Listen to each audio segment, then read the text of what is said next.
Have you ever had a staff member who wanted to have a promotion and get advanced faster than you felt they deserved to have that? It wasn't necessarily a case of there not being a promotion available, but you felt they just weren't ready. A lot of times that is happening today, especially with the younger workers who have a heightened sense of entitlement more so than the previous generations. Folks like me grew up getting almost everything we wanted, and we have instant gratification from on demand television, drive throughs, things like that, that have made what we want at our fingertips most of our lives. It's no wonder that we come into the work world and when we're ready for a promotion, we go ask for it or we expect it. Let me tell you a story about my time as a young professional. When I was 24 years old, I worked for a small company that had about 10 folks, and I was a director of a department. Yes, I had already become a director by age 24. I had worked my way up in those 2 years to get a position where I had staff and a budget to oversee. Well, one of our vice presidents was leaving the company. And at 24 years old, I put my name in the hat. I thought, hey, I've listened to this guy on the phone. I had an office across the hall from him and heard a lot of his conversations. So I feel like I know what he does. I could totally do what he does. And then I looked at the job description and I saw, yep, I could do that. I could learn that. Oh, I'll figure that one out. Yeah, I've done that before. And I went line by line, convincing myself that I was worthy of this position.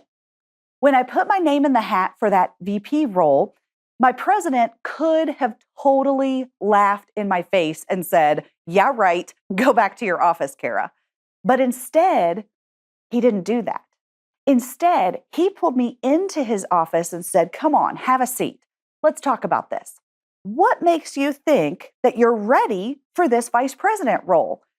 And I went through the job description, telling him exactly what my thoughts were, line by line on those responsibilities listed. And he said, you know what? You're right. A lot of those responsibilities you know and you could learn pretty quickly. But let me share with you what's not on the job description, Kara.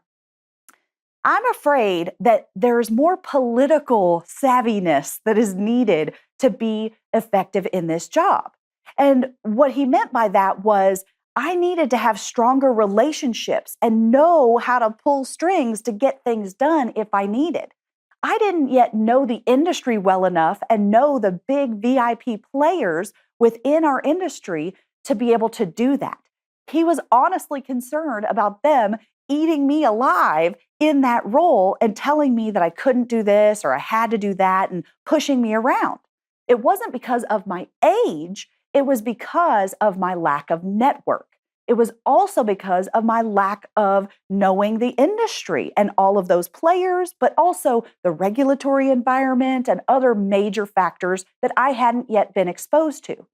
So he gave me a plan and he said, now I want you to read these magazines.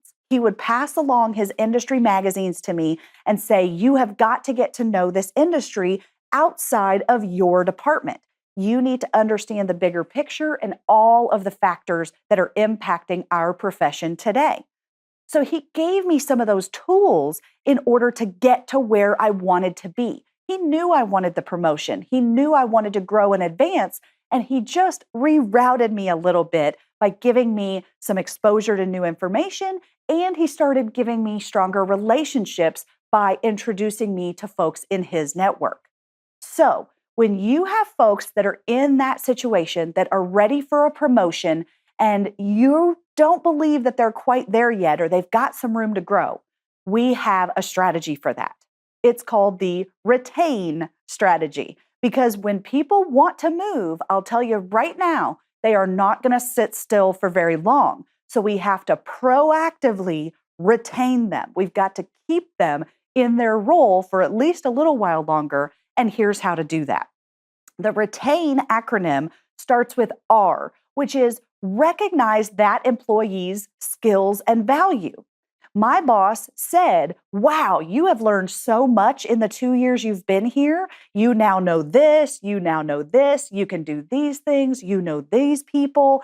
And he did recognize where I am now. He recognized even what I had accomplished in my first year or two on the job. And that made me feel very confident in what I've accomplished so far. The E stands for examine the employee's perspective. So then my boss said, I totally understand how you could perceive that you're ready for this job. I understand that you know how to do these things and these things. And he put himself in my shoes and didn't make me feel like an idiot. Okay. He really made me feel like he understood why I thought I was ready for that job. The T is then to talk about current experience and ways to master the role. So, this is something that can help keep them in their current job longer. Talk about, okay, you know how to do this, you're doing very well in this part of your job, but you know what? You haven't even been in this particular position long enough to master it. I know you know how to do the job, but I'd like to see you take it to the next level. And I'd like to see you advance some of the things that we're doing, make better templates, better processes and procedures, find better vendors, whatever it is that they do in those roles, ask them to take that position and those responsibilities up to the next level if possible. Now, the A is for analyze opportunities within their current role. So that was where he told me, you need to look at the industry information more, read some books, read some magazines, stay on top of the newsletters and blogs that are in this field. Then he told me to go meet other people and really look at more opportunities where I was to continue to grow before I get an official promotion in any way. Now, the I in retain is for identify a realistic plan and timeline for advancement. So once he told me those other things to work on and what I needed to get to the next level, he also said in a year or two, I could imagine that you would be eligible and qualified at that point to be a VP potentially. There was no guarantee on that, but he did say that if you do these things and advance your skills, your knowledge, your network, then I could see you being prepared for this in a certain amount of time. Okay. Then finally, the N is name the steps that the employee must take to get there.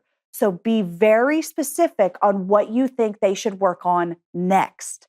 What do you think they should go back and do so that they have that very clear path to the next level? Take all of this into consideration when you have that person that comes onto your staff to ask about a promotion or advancement.